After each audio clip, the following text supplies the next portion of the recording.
This one goes out to Betty White, the original Golden Girl.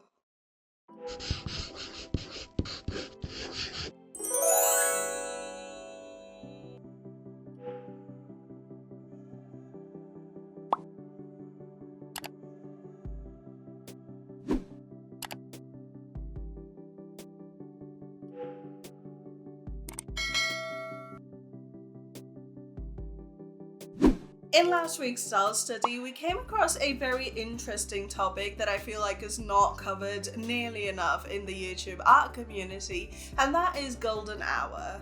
Golden hour is the most magical form of sunlight, and because there is a kind, benevolent God out there, we get to actually see it twice a day, once just before sunset and once just before sunrise. It's when the whole sky goes beautifully golden and orange and makes everything look like it's been dipped in amber.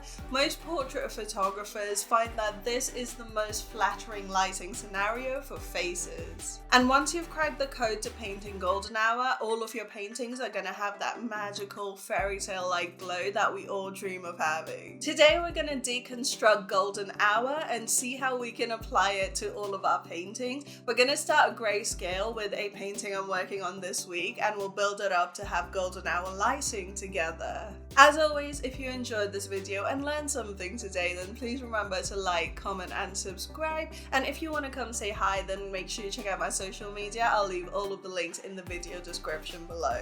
Alrighty, let's look at 3 steps to painting golden hour.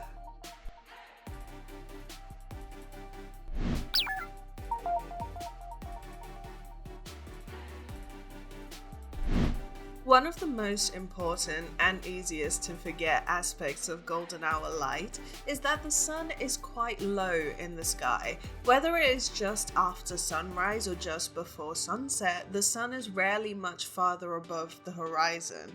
And while it is important to understand anatomy in the planes of the face, as visual artists, our primary job is to translate light in its many forms. So let's see, if the sun, which is our giant diffuse key light, is quite low in the sky, how would that affect our scene?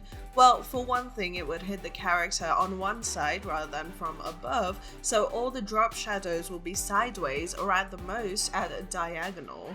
So here we're going to assume the sun is right behind her back, meaning it's coming in from behind the camera, maybe from screen left. So it would obviously cast a really nice glow on the back of this character, maybe even catch the edges of her hair with a strong rim light.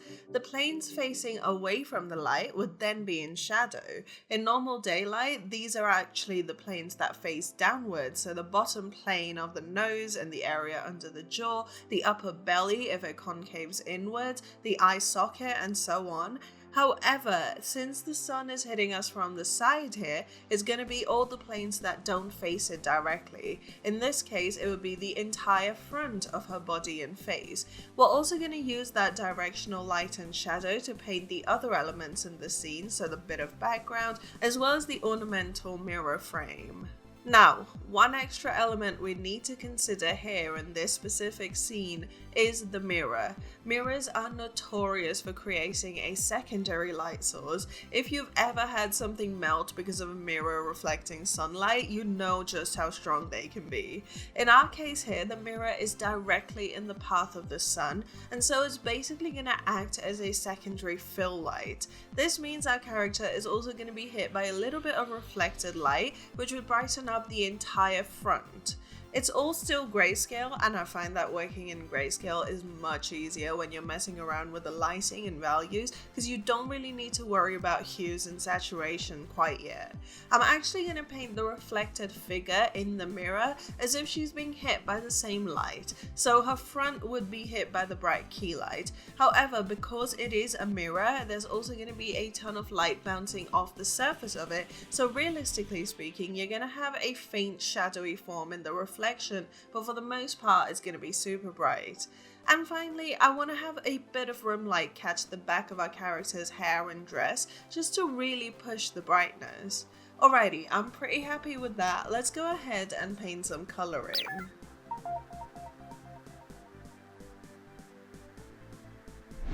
Let me just start off by saying that the term golden hour is a bit of a lie. Sure, it looks orangey gold, but a much better way to think of this lighting setup is to see it as red, because when we look closely at the shadow tones in any golden hour portrait, we see that instead of being blue or purple, the shadows are more green or cyan shifted, and the complementary tone to green is red. The reason I mention this is that when we look at golden hour, it can be so easy to write the key light off as orange, and that assumption caused you to then go blue with the shadows, and when you do that, instead of getting golden hour, you just get regular daylight. What makes golden hour so special is that everything is warm, even the shadows. So instead of having a warm orange light and a cool blue shadow, you have a warm red light and a warm green shadow. When it comes to adding color to a grayscale painting, there's a whole bunch of different ways to do it. You could use the color curves or gradient maps, but I personally prefer creating a new layer set to color blending mode and going from there, because I'm a control freak and I need to control where every color goes. We're gonna make sure we start with a warm, almost lava red, and then gradually take it to a warm, almost yellowy green for the shadows. I also like to gently add in little areas of hue variation just to make everything a lot more interesting. And then when we have all of these colors in place, then we can go into the brighter spots and add in some bright yellow, turning it into gold, especially around the rim light. Think of it almost like a semi-neon light, where the tube or light source itself is a completely different color to the glow that it actually casts. So here the sun casts a red glow, but the brightest key light is actually yellow, and together they give you a golden glow.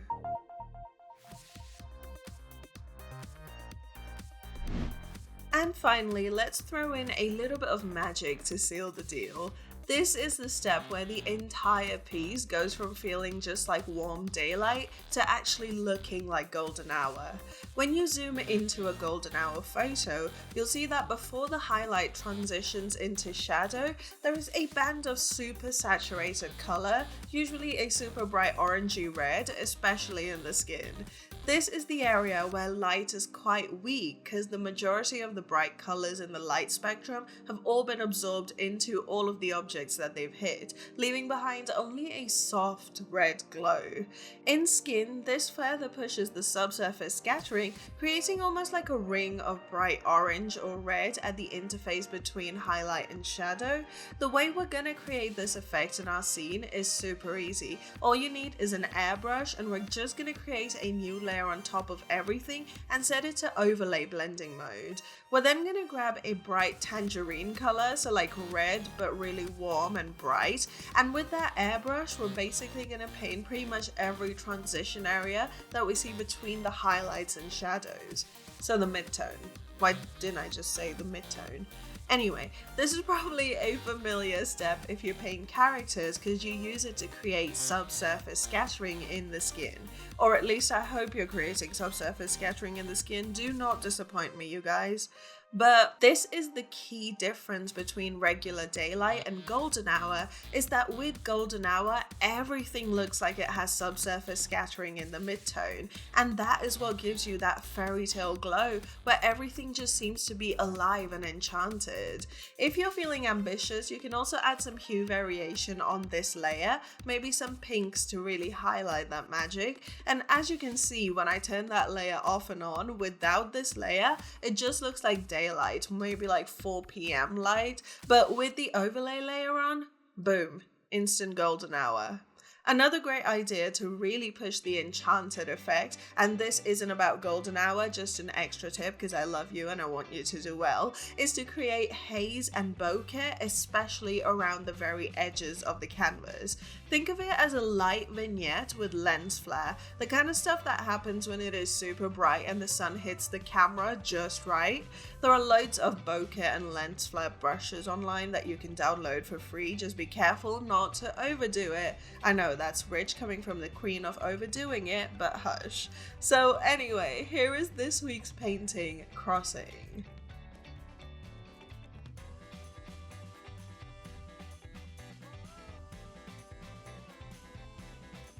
I know this was a bit of an odd one, but I personally love golden hour portraits and I feel like not enough of us are painting them, so here's my 2 cents on the matter. I hope you enjoyed it. If you feel like you learned something today, then please do let me know by giving this video a big thumbs up and leave a comment below. Hit that subscribe button because we're on our way to 10k and I'd love to have you along for the ride. Come say hello on Instagram or Discord, my DMs are always open, and if you'd like to support me and this channel directly, you can check out all the exclusive content I put on my Patreon every single week. I'll leave all of the links in the video description below. And with all of that said, thank you so much for hanging out with me today. I hope you've enjoyed it as much as I have. I hope you find that I'm a little more presentable today. But yeah, check out some more videos up here and I'll see you guys on the next one. Bye!